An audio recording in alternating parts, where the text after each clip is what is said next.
না ভোটের বিধান রেখে আরপিও সংশোধন। একক প্রার্থী থাকলেও বিনা প্রতিদ্বন্দ্বিতায় নির্বাচিত হওয়ার সুযোগ নেই।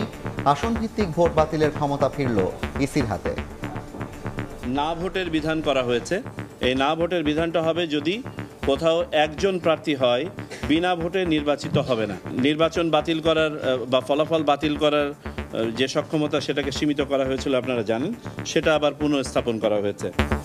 ভোটাধিকার ভণ্ডুলের ষড়যন্ত্র চলছে, নেতাকর্মীদের সজাগ থাকার আহ্বান তারেক রহমানের। সরকার গঠনের সুযোগ পেলে ভেঙে পড়া রাষ্ট্র পুনর্গঠনের প্রত্যয়। মানুষের ভোটের অধিকার যাতে বাস্তবায়িত হতে না পারে সেইটাকেও ভণ্ডুল করে দেওয়ার জন্য কিন্তু বিভিন্ন জায়গায় ষড়যন্ত্র চলছে। দেখছিলেন প্রধান শিরোনাম। সন্ধ্যার সময় সঙ্গে আছি আমি জাফর সাদিক এবং আমি জিন্নাতারা জশোয়া। এবার অন্যান্য শীর্ষ সংবাদ। মৌচাকে বেসরকারি মেডিকেলের পার্কিংয়ে গাড়িতে মিলল দুজনের মরদেহ। প্রাইভেট কার মালিককে তলব। ডিজিটাল ফুটপ্রিন্ট সংগ্রহ, ফুটেজ বিশ্লেষণে জট খোলার চেষ্টা পুলিশের। হলফনামায় তথ্য গোপন করে প্লট নেন শেখ হাসিনা। আদালতে দুদক কর্মকর্তা। ট্রাইব্যুনালে চানখারপুর হত্যা মামলায় সাক্ষ্য গ্রহণ। কোনো ষড়যন্ত্রে বন্ধ হবে না বিচার।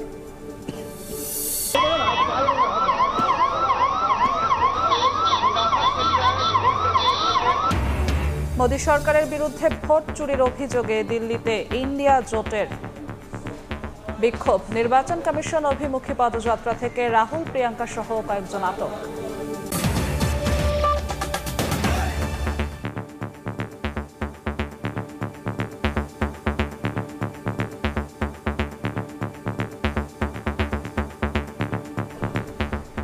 নির্বাচন কমিশনে মুলতবি সভা শেষে কথা বলছেন নির্বাচন কমিশনার আবুল ফজল মোহাম্মদ সানাউল্লাহ। সরাসরি যাচ্ছি সেখানে। একজন প্রার্থী হয় এবং আগে যেটা হতো, কোনো কন্টেন্ডার না থাকলে তাকে বিজয়ী ঘোষণা করা হতো, এখন তাকে বিজয়ী ঘোষণা করা হবে না। He also or she also has to go through election, যেখানে তাকে একটা নায়ের এগেনস্টে ভোট করতে হবে। ঠিক আছে, যাতে করে ভবিষ্যতে এই প্রভিশনটাকে কেউ যেন মিসইউজ করতে না পারে। থ্যাংক ইউ সবাইকে। জি,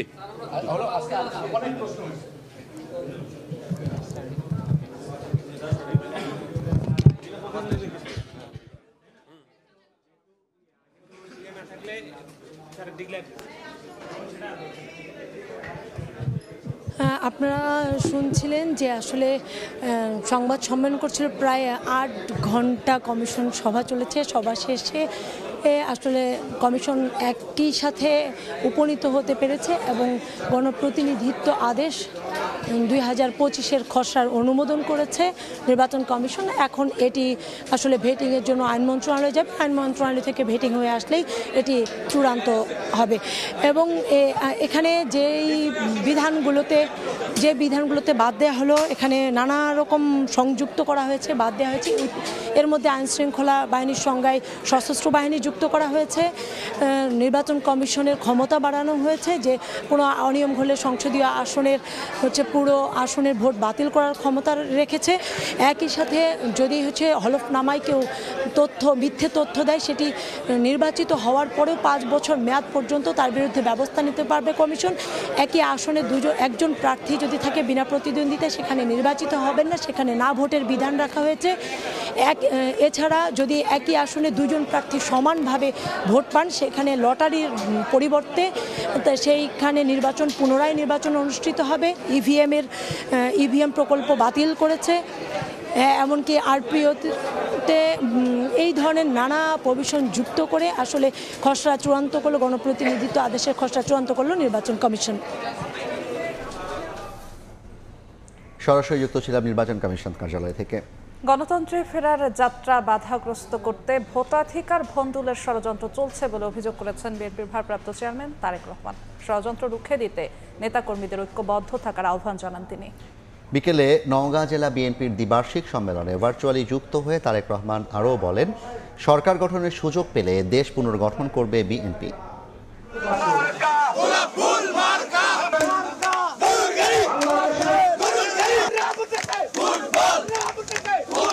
দীর্ঘ 15 বছর পর অনুষ্ঠিত হলো নওগাঁ জেলা বিএনপির দ্বিবার্ষিক সম্মেলন। শহর জুড়ে উৎসবের আমেজ। সোমবার বালুডাঙ্গা বাসস্ট্যান্ডের সামনে কনভেনশন সেন্টারে জড়ো হন হাজারো নেতাকর্মী। বিকেলে সম্মেলনে ভার্চুয়ালি যোগ দেন দলের ভারপ্রাপ্ত চেয়ারম্যান তারেক রহমান। ভোটাধিকার ভণ্ডুলের ষড়যন্ত্র চলছে এমন অভিযোগ করে বলেন, আগামী নির্বাচন সহজ হবে না। দেশ যাতে গণতান্ত্রিক অবস্থায় ফিরে আসতে না পারে, মানুষের ভোটের অধিকার যাতে বাস্তবায়িত হতে না পারে, সেইটাকেও ভুন্ডল করে দেওয়ার জন্য কিন্তু বিভিন্ন জায়গায় ষড়যন্ত্র চলছে, ষড়যন্ত্র শুরু হয়েছে।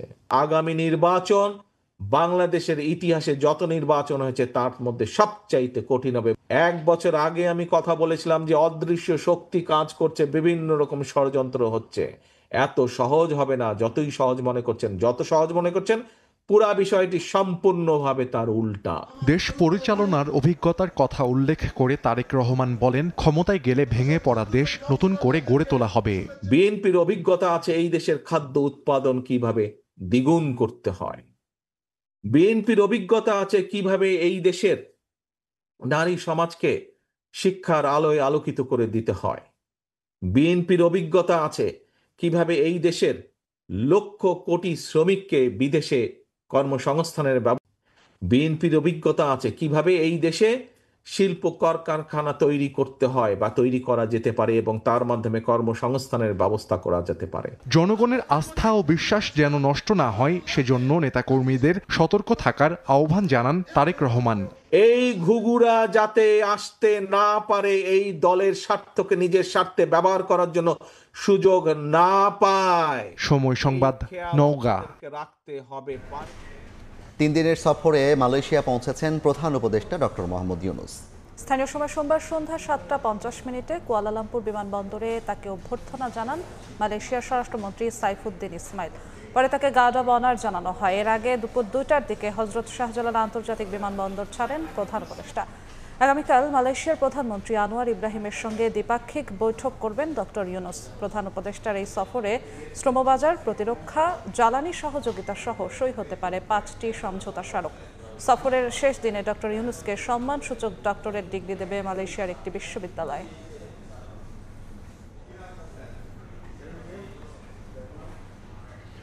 হলফনামায় তথ্য গোপন করে ক্ষমতার অপব্যবহারের মাধ্যমে রাজুকের 30 কাঠা প্লট বরাদ্দ নেন শেখ হাসিনা ও তার পরিবার।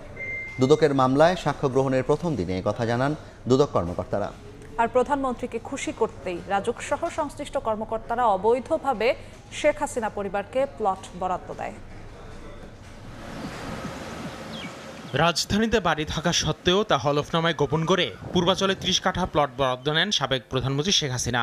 এমন অভিযোগে শেখ হাসিনার বিরুদ্ধে আদালতে সাক্ষ্য দেন দুদকের পৃথক 3 কর্মকর্তা। সোমবার ঢাকার 5 নম্বর বিশেষ জজ আদালতে সাক্ষ্য গ্রহণ করা হয়। তৎকালীন প্রধানমন্ত্রীকে খুশি করতে এবং রাজুক সহ সংশ্লিষ্ট কর্মকর্তারা লাভবান হতে অবৈধভাবে প্লট বরাদ্দ দেয় বলে সাক্ষ্য দেন দুদকের কর্মকর্তারা। খুশি করা প্লাস তারা ক্ষমতার অপব্যবহার করে এই কাজটা করেছে। শেখ হাসিনার প্রভাবিত হয়ে আনুক করলে তারা কেউ নিজে লাভবান হওয়ার জন্য ক্ষমতার অপব্যবহার করছে, তারাও নিজেরা লাভবান হয়েছে। সাবেক প্রধানমন্ত্রী শেখ হাসিনা ক্ষমতার অপব্যবহার করে রাজুকের প্লট বরাদ্দের নীতিমালা লঙ্ঘন করেছেন বলে জানান দুদকের আইনজীবী। শেখ হাসিনার ধানমন্ডিতে যে সুদাশোধন সেটা তার হাজব্যান্ডের নামে। পরিবারের কোনো সদস্যর কোনো বাড়ি থাকে বা প্লট থাকে তাহলে সেক্ষেত্রে সে কোনো রাজুকের প্লট পাওয়ার হকদার না এবং তার পাবে না। আবেদন করলো সেটা বাতিলযোগ্য। এবং সে এফিডেভিটে যে উল্লেখ করছে সেখানে সে বলেছে যে ঢাকা, নারায়ণগঞ্জ কোথাও তার কোনো গাড়ি কিছু নেই, বাড়ি নেই, প্লট নেই। দুর্নীতির 3 মামলায় শেখ হাসিনা, তার ছেলে সজীব ওয়াজেদ জয় ও মেয়ে সাইমা ওয়াজেদ পুতুল সহ 47 জনের বিরুদ্ধে সাক্ষ্য দেন মামলার বাদীরা। আসিফ মোহাম্মদ সিয়াম, সময় সংবাদ, ঢাকা। 5 আগস্ট রাজধানীর চানখারপুলে আনাস সহ 6 জনকে হত্যা মামলার সাক্ষ্য গ্রহণ শুরু হয়েছে। প্রথম দিন সাক্ষ্য দিয়েছেন শহীদ আনাসের বাবা ও মা। এর আগে সূচনা বক্তব্যে চিফ প্রসিকিউটর বলেন, সাবেক কমিশনার হাবিবুর রহমান সহ 8 আসামির অপরাধ প্রমাণে তাদের কাছে যথেষ্ট সাক্ষ্য প্রমাণ রয়েছে। জুলাই আগস্টে হত্যায় জড়িত কেউই ছাড় পাবে না বলেও বার্তা দেন তাজুল ইসলাম।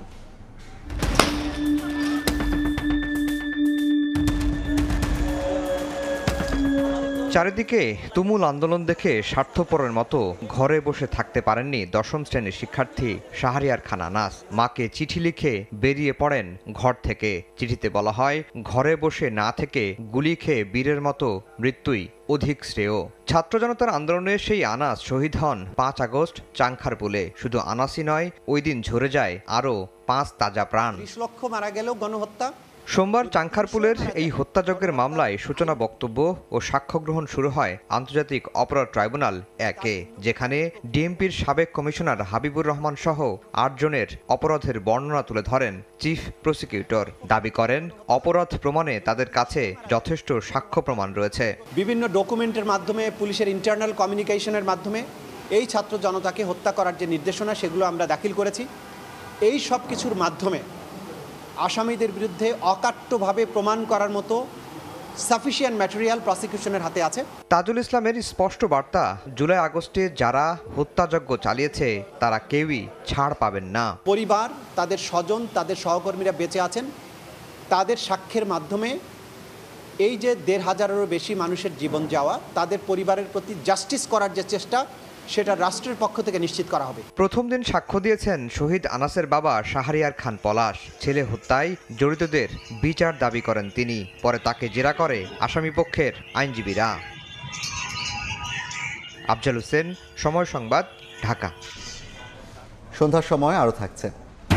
হাসপাতাল থেকে নবজাতক চুরি, সিসিটিভি ফুটেজ দেখে 12 ঘন্টার মধ্যে উদ্ধার। সন্তান ফিরে পেয়ে আত্মহারা মা বাবা। নরসিংদীতে অভিযুক্ত নারী আটক। রাজধানীর মৌচাকে বেসরকারি মেডিকেলের বেসমেন্টে পার্ক করা প্রাইভেট কারের ভেতর থেকে 2 জনের মরদেহ উদ্ধার করেছে পুলিশ। এ ঘটনায় গাড়ির মালিককে তলব করা হয়েছে। ডিজিটাল ফুটপ্রিন্ট সহ বিভিন্ন আলামত সংগ্রহ করেছে সিআইডির ফরেনসিক টিম। সিসিটিভি ফুটেজ বিশ্লেষণ করে জট খোলার চেষ্টায় আইনশৃঙ্খলা বাহিনী।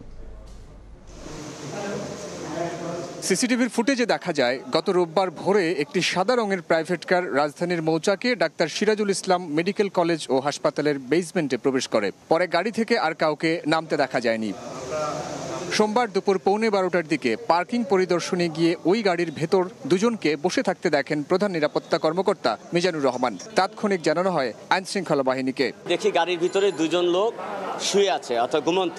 তখন আমি তাদেরকে গ্লাসে নক করে ডাকার চেষ্টা করি। যখন আমি কোনো রেসপন্স পাই না, তখন আমি ওই দরজা টান দেওয়ার পরে গাড়ির দরজা খুলে যায়। পিছনে যে শোয়া অবস্থায় আছে তার মুখে দেখি ফোসকা পড়ার মতো এবং তার হাতে ফোসকা পড়া।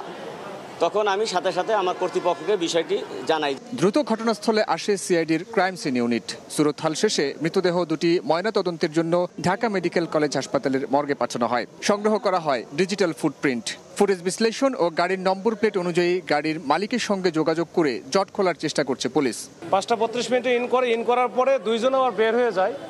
বের হয়ে গিয়ে 5:40-এর দিকে ওই 2 জনের মধ্যে একজন মালিক আর আরেকজন যে এখানে আছে সে আবার ফেরত আসছে। প্রাইভেট কারের ভিতরে ড্রাইভারের সিটেই বসেছিল আর সেকেন্ড সিটারে আরেকজন বসেছিল। গাড়িটা যেহেতু একেবারে বন্ধ ছিল, মানে বন্ধ ছিল বলতে লক করা ছিল এবং কোনো এসি বা অন্য কোনো কিছু ছিল না।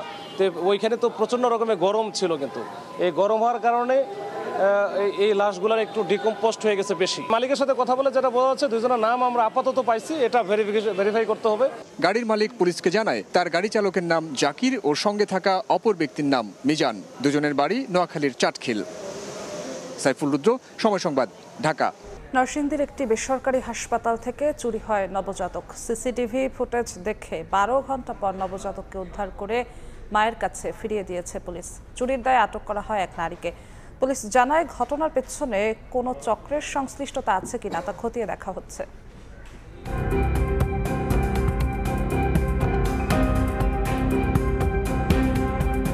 সিসিটিভি ফুটেজে দেখা যায় রোববার দুপুর 12:30 একটি বেসরকারি হাসপাতালে কেবিনের সামনে দীর্ঘক্ষণ ধরে পায়চারি করছেন বোরখা পরিহিত এক নারী। দুপুর 2:30টার দিকে আঁচলের নিচে কিছু একটা নিয়ে হাসপাতাল থেকে বের হয়ে যান ওই নারী।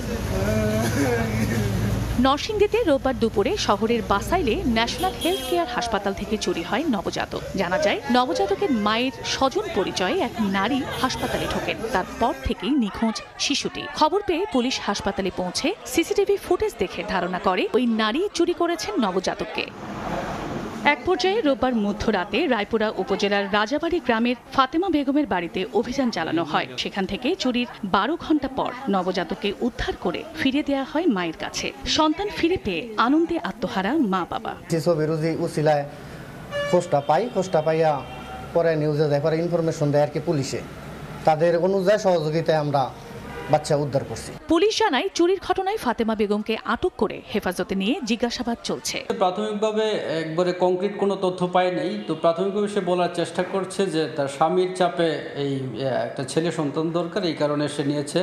গত শনিবার বিকেলে বেসরকারি ওই হাসপাতালে অস্ত্র পাচারের মাধ্যমে ছেলে সন্তানের জন্ম দেন শিবপুরের বারোই আলগি এলাকার সিএনজি চালক শরীফ মিয়ার স্ত্রী মিথিলা। সময় সংবাদ, নরসিংদী। গাজীপুরের সাংবাদিক আসাদুজ্জামান তুহিন হত্যা মামলার আসামি শাহজালাল আদালতে জবানবন্দি দিয়েছেন। দুপুরে গাজীপুর মেট্রোপলিটন আদালত 3-এর বিচারক ওমর হায়দারের আদালতে তাদের হাজির করা হয়। এ সময় শাহজালাল হত্যার দায় স্বীকার করে জবানবন্দি দেন। পরে 7 আসামিকেই কারাগারে পাঠান আদালত।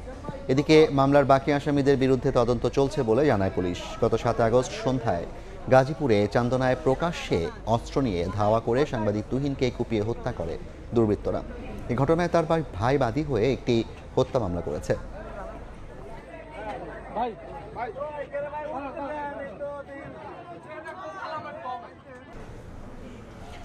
ভারতের কংগ্রেস নেতা রাহুল গান্ধী ও দলটির নেত্রী প্রিয়াঙ্কা গান্ধীকে আটকের পর ছেড়ে দিয়েছে দিল্লি পুলিশ। এর আগে সোমবার সকালে দিল্লিতে নির্বাচন কমিশনের দফতর অভিমুখে মিছিলের সময় তাদের আটক করা হয়। ভারতের বিহারে 65 লাখ ভোটারের নাম বাতিল ও 2024 সালের লোকসভা নির্বাচনে ভোটার জালিয়াতির অভিযোগ তুলে এই প্রতিবাদ মিছিলের ডাক দেয় বিরোধী ইন্ডিয়া জোট। তার অংশ হিসেবে পার্লামেন্ট ভবন থেকে নির্বাচন কমিশন ভবন অভিমুখে মিছিল শুরু হয়। মিছিলে অংশ নেন রাহুল গান্ধী, প্রিয়াঙ্কা গান্ধী, শরদ পাওয়ার সহ ইন্ডিয়া জোটের নেতারা। লোকসভা ও রাজ্যসভার বিরোধী এমপিরাও এই মিছিলে অংশ নেন।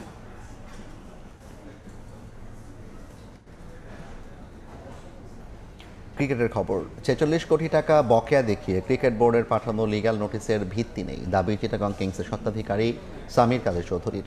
বিসিবির সাবেক সভাপতি ফারুক আহমেদের সঙ্গে 3.5 কোটি টাকার ব্যাপারে সমঝোতা হয়েছিল বলেও জানান তিনি। বিসিবি থেকে রেভিনিউয়ের পুরো শেয়ার পেলে ক্রিকেটার ও কোচদের পারিশ্রমিক এবং হোটেল বিল পরিশোধ করবেন বিপিএল ফ্র্যাঞ্চাইজিটির মালিক। 46 কোটি টাকার এটা না ওনাদের কাছে কোনো জবাব আছে, না আমার কাছেও কোনো জবাব আছে, কিন্তু বাজারে কিন্তু ঘুরছে 46 কোটি টাকার। এই ফিগারটা কোথা থেকে আসছে এটা কারো কাছে কোনো উত্তর নেই। কথা হয়েছে কিছু বোর্ড ডিরেক্টরসদের সাথে, ওনারা আমাকে ইনশিওর করেছে যে এটা নিয়ে আমার সাথে খুব শিগগিরই বসে সমাধান করবে। এ পর্যায়ে শীর্ষ সংবাদ জানিয়ে দিচ্ছি আরেকবার। না ভোট রেখে আরপিও সংশোধন, জোট করলেও ব্যবহার করতে হবে নিজস্ব প্রতীক। বিনা প্রতিদ্বন্দ্বিতায় নির্বাচিত হওয়ার সুযোগ বন্ধ। আসন ভিত্তিক ভোট বাতিলের ক্ষমতা ফিরল ইসিতে। ভোটাধিকার ভণ্ডুলের ষড়যন্ত্র চলছে, নেতাকর্মীদের সজাগ থাকার আহ্বান তারেক রহমানের। সরকার গঠনের সুযোগ পেলে ভেঙে পড়া রাষ্ট্র পুনর্গঠনের প্রত্যয়। এবং মৌচাকে বেসরকারি মেডিকেলের পার্কিংয়ে গাড়িতে মিলল দুজনের মরদেহ। প্রাইভেট কার মালিককে তলব। ডিজিটাল ফুটপ্রিন্ট সংগ্রহ, ফুটেজ বিশ্লেষণে জট খোলার চেষ্টা পুলিশের।